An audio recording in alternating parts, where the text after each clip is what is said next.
예, 알겠습니다.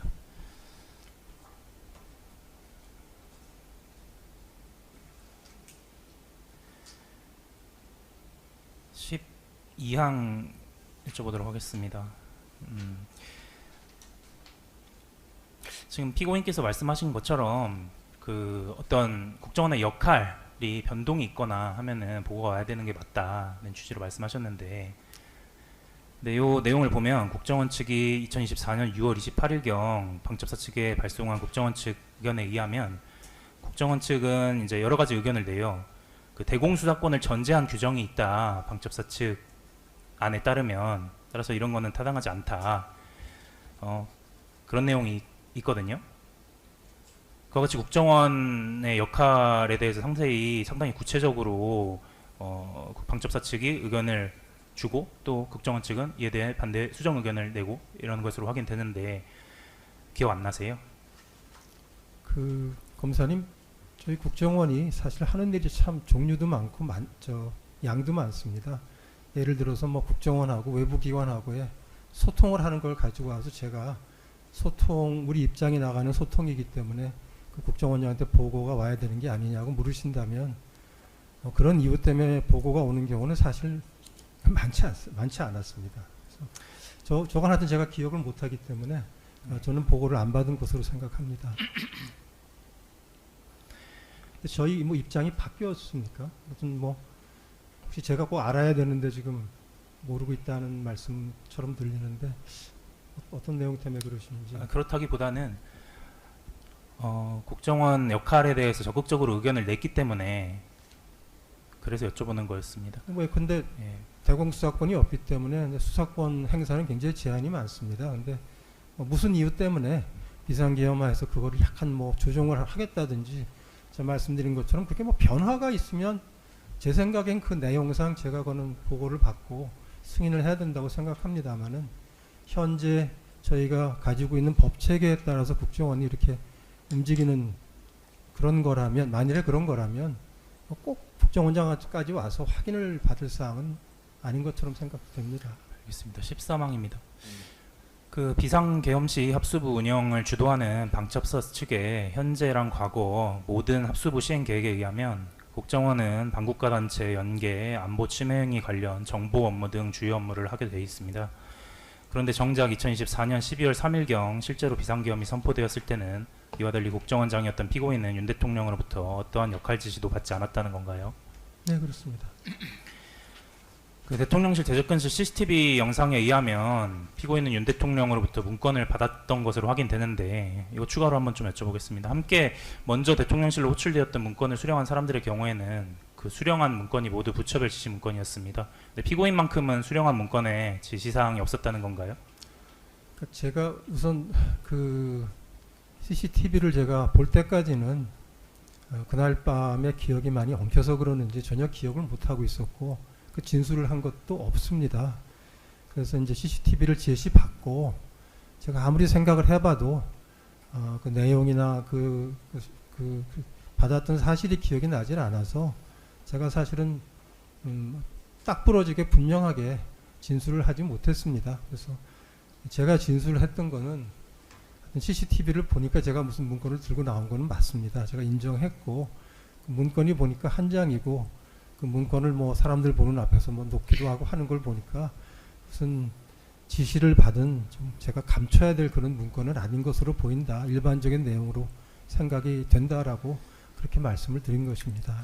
예, 하나만 더 추가로 여쭤보겠습니다. 그럼 정말로 처음으로 문건을 받았는지도 기억이 안 났을 정도라면 받은 문건 내용 중 지시사항이 있을지도 모른다고 주장하는 것이 맞지 않나요? 문건의 성격이 기억나지는 않은데 적어도 지시 문건 성격은 아니라는 것만큼 기억난다, 이렇게 주장하는 것은 비논리적인 것 같은데 아닌가요? 제가 뭐 드릴 수 있는 답이 참 더 완전했으면 좋겠는데 그렇지 못한 점을 좀 죄송하게 생각합니다. 근데 예컨대 그런 지시 문건이라든지 뭐 대통령한테 지시 사항에 대한 얘기를 좀 들었다든지 하면은 그거는 제가 기억이 뚜렷이 남을 텐데, 근데 그렇지 않은 것으로 봐서 일반적인 문건이라고 저는 생각합니다라고, 그게 이제 제가 할 수 있는 답이었습니다. 예, 그 정도 하시죠. 뭐. 14항입니다. 피고인은 2024년 12월 3일 23시 50분경 홍장원으로부터 독대 보고를 받고 12월 6일경 국회 정보위에 홍장원을 따라간 다음에 홍장원 독대 보고 내용과 관련해서 홍장원 말이 사실이 아니라는 취지로 기자회견을 한 사실이 있죠. 조금 설명이 필요한데요, 사실. 그 독대 보고를 받았고 독대 보고 내용에 대해서 이제 제가 진술하는 바하고 홍장원 차장이 증언하는 바하고가 좀 차이가 있는 거는 우리 검사님도 잘 아실 겁니다. 그다음에 이제 정보위에 이제 쫓아갔다고 하는 것도 경위가 조금 있는데 다 말씀드리면 너무 기니까 안 하겠고요. 지금 이제 묻는 거는 어쨌든 기자회견한 내용이 홍장원 내용이 사실이 아니라는 취지는 맞느냐 그것만 일단 대답하시면 돼요. 네, 제가 홍장원 차장이 얘기를 뭐를 했는지 재판장님 좀 말씀을 조금 드려야 되는 게 제가 계획됐던 기자회견이 아니고 계획됐던 정보위 출석이 아니었습니다. 그러다 보니 정보위에 이제 연락이 되던 사람이 연락이 안 되는데 언론 보도를 보니까 저랑 이 바로 전까지 얘기했던 우리 홍 차장이 국회로 향하고 있다고 해서 제가 정보위원장한테 전화를 하고 그럼 저도 오겠느냐고 해서 저도 가겠습니다 해서 갔던 것이고요. 그다음에 정보위원들한테 제가 쭉 설명했던 거는 홍장원 차장이 무슨 얘기했냐고 처음에 제가 물어봤었어요. 근데 좀 어색한 침묵이 좀 흐르고 해서 가만 생각해 보니까 우리 그걸 듣고 제 얘기를 한다는 게 안 맞는 것 같아서 이거 생각해 보니까 들을 필요 없겠습니다. 제가 그냥 제가 아는 얘기를 쭉 말씀드리겠다라고 하고 그날 아침에 조선일보 보도 내용을 기준으로 해서 이게 이렇고 저게 저렇고 하는 얘기를 쭉 설명을 했던 겁니다. 근데 핵심은 조선일보 보도를 보면은 홍장원 차장이 정치인 체포 지시를 이제 대통령한테 받았다는 얘기가 나오고 그다음에 이제 그 대통령이 지시를 해서 홍장원 차장을 경질했다는 얘기가 나와서 그 두 개는 제가 아니라고 얘기를 했으니까 나와서 저는 홍장원 차장한테 체포 지시를 보고받지 않았다.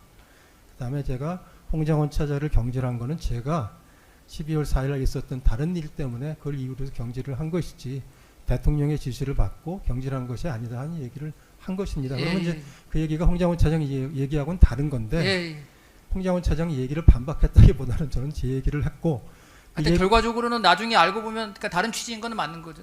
근데 이제 제가 좀 말씀드리고 싶은 거는 그 얘기를 할 때까지도 저는 홍장원 차장이 정보위원들 무슨 얘기를 했는지를 모르고 있는 상태에서 했다는 말씀을. 근데 결과적으로는 뭐 홍장원 말이 사실 아니라는 취지였던 거는 나중에 보면 맞는 거 아닙니까? 맞습니다. 근데 조금 경위는 이렇다는 말씀입니다. 뭐 기록에 다 나온 얘기니까 그 정도 하시면 돼요. 너무 길게 말씀드렸죠. 아닙니다.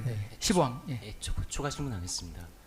그럼 피고인께서는 그 정보위에 홍장원 차장을 뒤따라서 가기 전에 신성범 의원하고 통화했다는 거잖아요.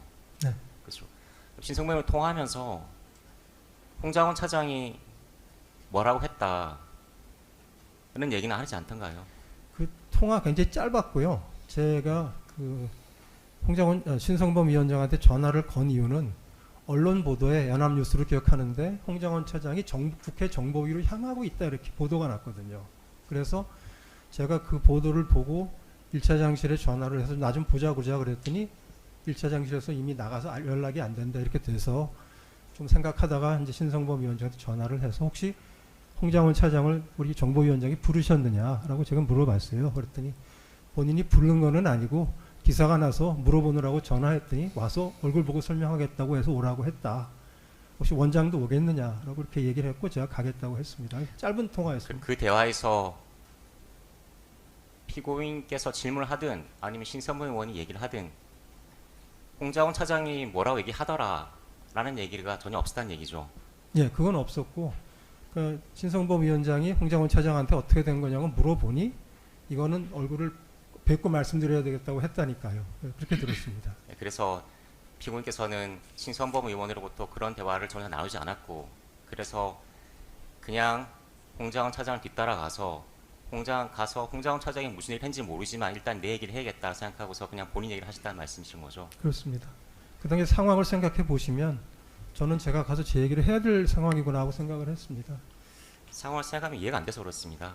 신성범 의원이 전화해서 통화를 할 때 홍장원 차장이 무슨 얘기를 하더라 라는 얘기를 전혀 하지 않았다는 게 그런 얘기를 왜 하지 않았다는 이해가 안 가서 그래요. 본인 대화 나눈 기억이 없다는 거죠. 제가 말씀드리면 제가 들은 얘기 그대로 말씀드리면 신성범 위원장이 언론 보도를 보고 본인이 정보위원장이고 궁금하니까 홍장원 차장한테 전화를 했다는 겁니다. 그래서 물어봤더니 홍장원 차장이 이거는 전화로 할 수가 없고 만나서 얘기를 하겠다고 오겠다고 해서 오라고 했다는 겁니다. 그렇게 제가 들은 대로 그냥 말씀드리는 겁니다. 예, 예.